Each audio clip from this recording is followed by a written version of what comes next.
As crianças chegaram, seu telefone tocou, mas e agora? Como que você procede? Como que é essa adaptação, né? Vem comigo que a gente vai bater um papo sobre isso.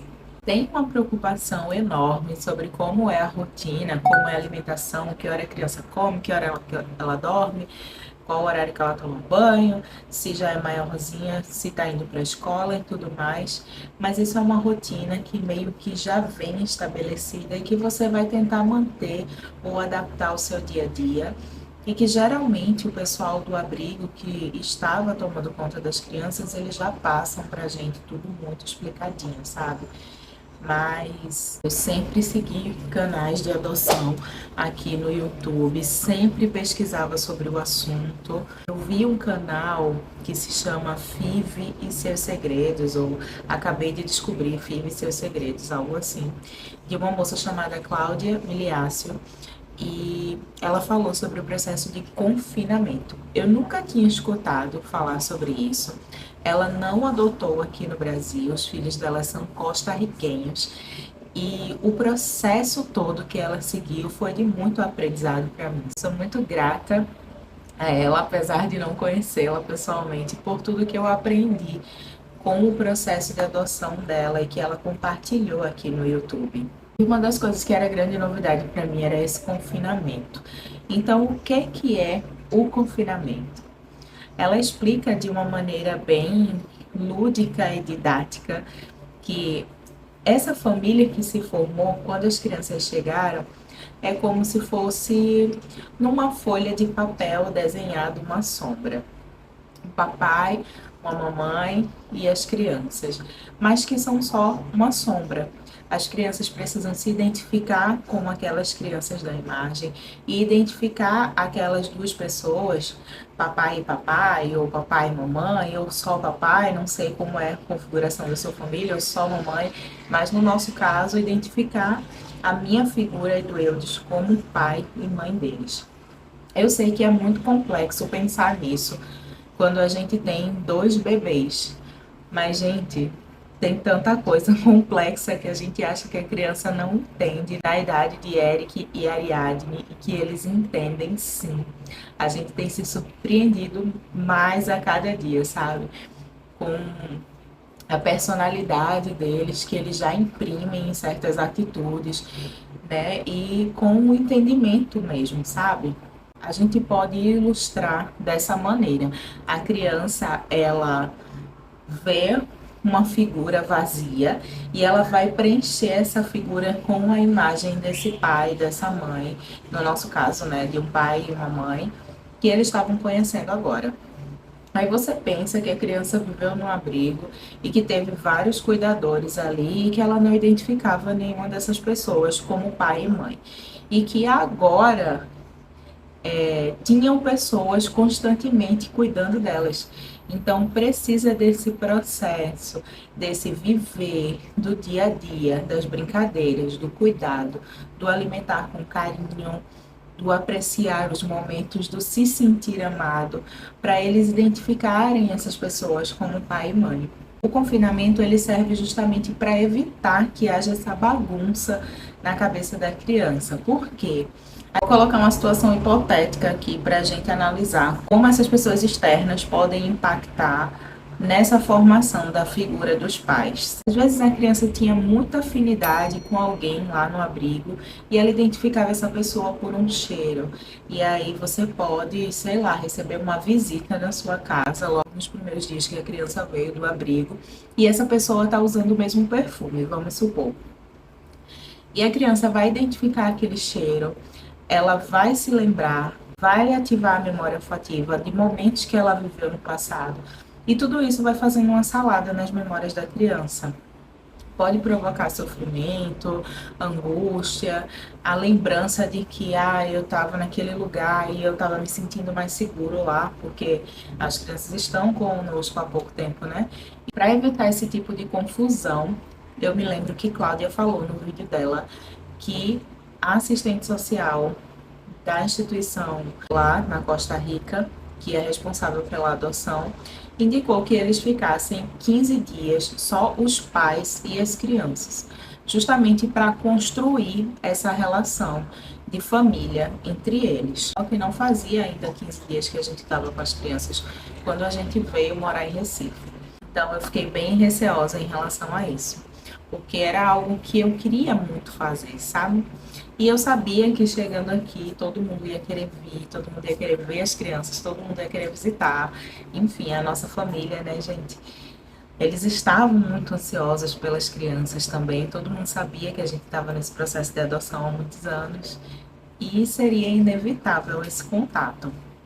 Então eu fiquei até um pouco insegura também.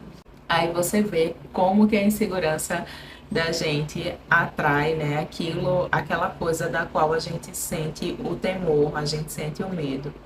Aconteceu que logo depois que a gente chegou, nós fomos visitar a minha sogra para ela conhecer as crianças e tudo mais, todo mundo todo feliz, né, com as crianças lá.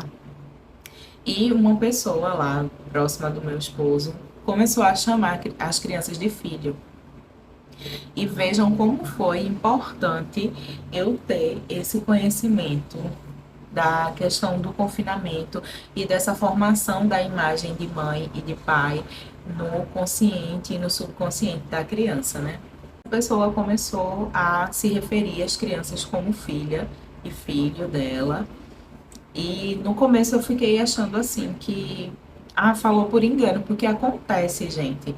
Acontece. Às vezes eu falo com a minha prima e eu chamo ela de filha, agora que eu tenho Ari, sabe? Porque a gente se confunde, a cabeça de mãe, gente do céu, os cabelos vivem em pé, né? Não tem como. Então a gente se confunde, né? Acontece, a gente troca os nomes das pessoas, isso é perfeitamente normal. Mas estava acontecendo com certa frequência. E já uns dias depois que as crianças estavam aqui, já há quase um mês que as crianças estavam aqui, a mesma pessoa fez um comentário assim, tipo, vou levar você para ver a vovó, alguma coisa assim, falou com as crianças, né? Aí eu falei, mas acabou de ver a avó, minha filha estava com a minha sogra e eu tinha pego ela no meu braço, né? Aí ela falou, não, vou levar para ver a outra avó, porque ela tem duas avós, a minha mãe e a mãe do meu marido. Aí, nesse momento, eu sempre ouvi as pessoas dizerem que a gente vira uma leoa para defender nossos filhos, para defender a nossa maternidade. E foi exatamente nesse impulso que eu agi. No mesmo momento, eu falei, olha, eu tô percebendo que você tá falando isso, eu não tô gostando da forma como você tá agindo. E a minha filha realmente tem duas avós, que é a mãe do meu marido e a minha mãe, que não é porque a minha mãe faleceu que ela deixou de ser avó das crianças, não. As crianças têm duas avós e são somente elas duas, mais ninguém.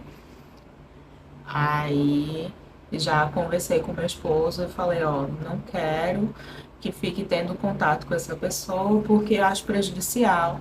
E aí coloquei essa história aqui que eu tô contando para vocês, para ele super concordou comigo também. E eu não queria que em algum momento aquilo viesse a causar qualquer tipo de confusão na cabeça das crianças, porque somos os pais, vocês podem contar com a gente sempre, eu falo isso para eles todos os dias. Vocês podem se sentir seguros, vocês podem confiar na gente.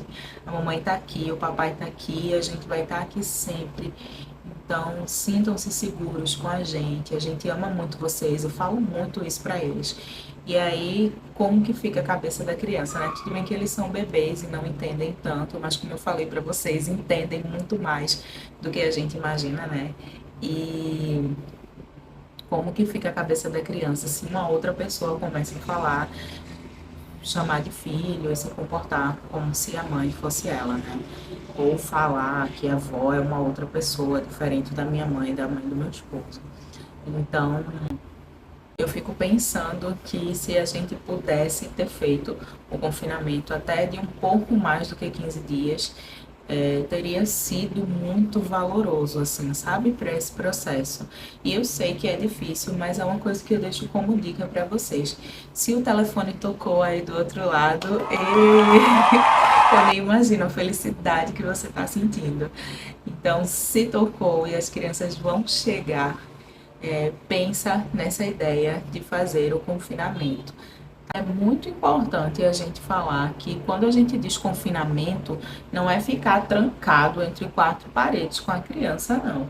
Todos os dias a gente saía com as crianças para dar banho de sol, todos os dias a gente levava eles para o parque, porque lá a casa tinha um parque próximo, assim, sabe? Tínhamos contatos rápidos, esporádicos, assim, com os vizinhos também. Então, não é que a gente isolou a criança de todo mundo, é que a gente restringiu a convivência do dia a dia a nós dois e eles para conseguir fortalecer mais rapidamente esse lado familiar, entendeu?